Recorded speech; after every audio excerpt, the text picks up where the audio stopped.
के बाबू हव तू निवासी, हमरा से कहे तू करेला बदमाशी।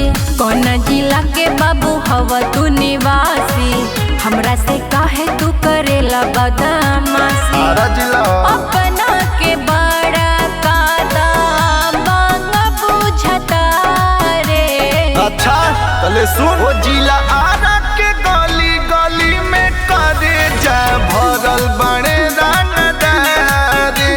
हमारे जिला आरा में रानी मिली है तोरा